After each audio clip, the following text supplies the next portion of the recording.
1960年、一人の総理大臣がこんな公約を掲げた。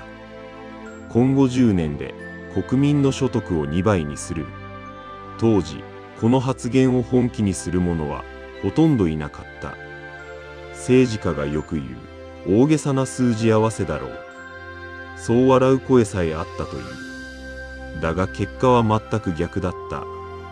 日本はこの目標を当初の想定よりもずっと早く達成してしまう。なぜこの体現相互にしか聞こえなかった公約は現実になったのか。今日はその裏側に迫っていく記事。前回の動画で見た通り、 GA19 による財閥解体と農地改革は日本経済の土台を作り変えた。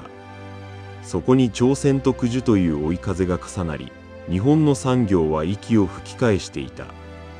工場には活気が戻り、街には少しずつ豊かさの兆しが見え始めていた。1950年代半ばには、いわゆる人務景気と呼ばれる好景気も訪れていた。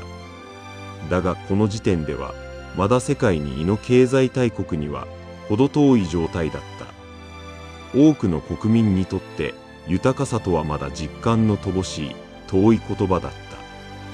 その状況を大きく動かすことになる一人の政治家がいた。今日はこの男を軸に日本が駆け上がった20年を見ていこう。その公約を掲げたのが大蔵官僚として長く経済畑を歩んできた池田勇人という男だった。旧制中学から東京帝国大学現東京大学へ進み、大蔵省に入省したいわゆるエリート官僚だった。戦後、大蔵大臣として何度も経済政策を担当してきた人物だ。だが政治家としての評判は必ずしも良いものばかりではなかった。過去には失言によって大臣を辞任に追い込まれたこともある。貧乏人は麦を食えという発言が国会で大きな批判を浴びたこともあった。それでも池田は数字を読む力と経済政策への強いこだわりを持ち続けていた。1960年、その池田が内閣総理大臣に就任する。前任の岸信介が安保闘争という政治的な混乱の中で退陣した直後のことだった。日米安全保障条約の改定をめぐり、国会周辺は連日デモ隊で埋め尽くされていた。国民の間には政治への不信感が根強く残っていた。池田はその空気を変える必要に迫られていた。池田が選んだのは政治対立から距離を置き、経済に焦点を絞るという戦略だった。所得倍増計画、これが池田の看板政策になる。背景には経済学者下村治のブレーンとしての助言があったとされる。道路や港湾といったインフラへの投資を拡大した。減税によって国民の消費を後押しした。さらに企業の設備投資を促す政策を次々と打ち出していった。政府が温度を取り、民間の力を最大限に引き出す。そういう組み合わせだった。当初の目標は10年で所得を2倍にするというものだった。これは年平均 7.2% という当時としては大胆すぎる成長率の想定だった。だが日本経済はこの想定を大きく上回るペースで成長を続けていく。実際には目標のおよそ半分の期間でこの目標を達成することになる。工場では次々と新しい機械が導入され、生産性が飛躍的に向上していった。都市部には人口が集中し、サラリーマンという新しい生き方が広がっていった。三種の神器と呼ばれたテレビ、洗濯機、冷蔵庫が各家庭に普及していく。この成長を国民が肌で実感する出来事が1964年に重なって訪れる。1964年10月、東京オリンピックが開幕した。アジア初となる大会に世界中の注目が集まった。戦争で焼け野原になった国がわずか19年でオリンピックを開催する。この事実そのものが世界に向けた復興の証明でもあった。同じ年、東海道新幹線も開業していた。東京と大阪をわずか4時間で結ぶ、当時としては夢のような速さだった。夢の超特急と呼ばれ、多くの国民がその開業を熱狂的に歓迎した。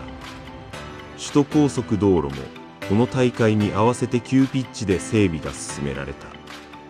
工事の音が街中に響き、東京全体が一つの巨大な建設現場のようだった。焼け野原だった東京の風景は10年余りで全く別の街へと変わっていた。この光景を見た国民の多くが、日本は本当に変わったのだと実感したという。所得倍増計画という数字の話が初めて目に見える形になった瞬間だった。